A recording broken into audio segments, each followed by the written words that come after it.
Hello hello आज चाहिँ मेरो साथीले मलाई 7 बजे फोन गरेर मेरो घर आऊ त भनेर भनिन्। जाँदाखेरि त प्याज काटिरहेकिन्। मलाई पनि गाजर काट त भनेर भन्छन् के अरे। म पनि मेरो स्पिडले गाजर काटेर किचनमा जान्छु भन्दा त यस्तो मजाले म्यारिनेट गरेर राखिन्। त्यसपछि कराई बसालेर त्यहाँ काजु बदाम हाल्छिन् के अरे। त्यसपछि प्याज पनि यस्तो रातो गरेर फुराउँछिन्। के बनाउँदैछिन् मेरो साथी भनेर म एकछिन कन्फ्युज भयो। प्याजलाई हेरेछु, प्याजले मलाई हेरेछ है। त्यसपछि अघि मैले काटेको गाजर पनि माथिपट्टिबाट फुराउँछिन् के अरे। सर्लक्क फुराइन् कि कति मजाले बास्ना पनि आउने। गाजर फुराएको बास्ना त कति मिठो आउँदो रहेछ, मलाई फेरि थाहा पनि थिएन क्या। त्यसपछि फेरि मटर पनि छोडा राखिरहेछ। मटर पनि पर्लक पर्लक उफ्रिँदै भुट्टिन्छ के अरे। त्यसपछि त यो लसुन पनि मजाले पिसिनिले होइन मिक्सचरमै। त्यसपछि अघि राखेको म्यारिनेट गरेको राखेको मासुलाई पनि मजाले तेलमा हालेर एकछिन पकाउन पर्यो भनेर तेलमा हालेर मजाले पकाउनु। सबै सोरी हालिन्। त्यहाँ दही पनि हालेर म्यारिनेट गरिरहेछन्। त्यसपछि अघि पिसेको लसुन काटेको टमाटर सबै हालेर चलाइन्।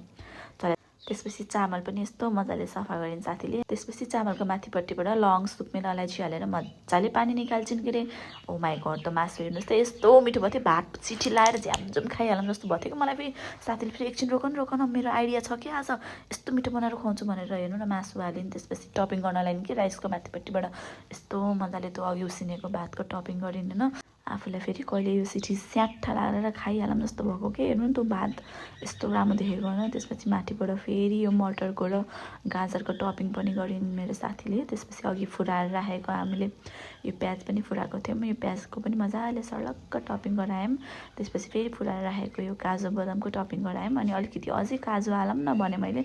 अनि फेरि माथिपट्टिबाट काजु हालिन्। अनि फेरि रको मासुलाई फेरि माथिपट्टिबाट अझै एउटा लेयर हालेर त्यसमा थोरै पानी हालेर अब सिटी लगाउनलाई हाम्रो कुकर राजा साहब चाहिँ ग्यासमाथि चढ्नुभयो। अनि त्यसपछि एकछिन पछि सिटी लाएर भाँडा खोलेको त ओ माई गड यति मिठो थियो। हजुरहरूलाई पनि त्यस्तो थुकायो होला, आँखा चाहिँ नलाउनु है फेरि। अनि यतापट्टि मैले राइता बनाउनलाई पुरा दहीहरू हालेँ। अघि काटेर राखेको यो कुकुम्बर पनि हालेँ, नुनहरू हालेँ। ल यस्तो गरेर घोल्यौँ। अनि त्यसपछि खाएको चाहिँ मैले देखाइनँ कि फेरि यति मिठो भएको थियो है फेरि।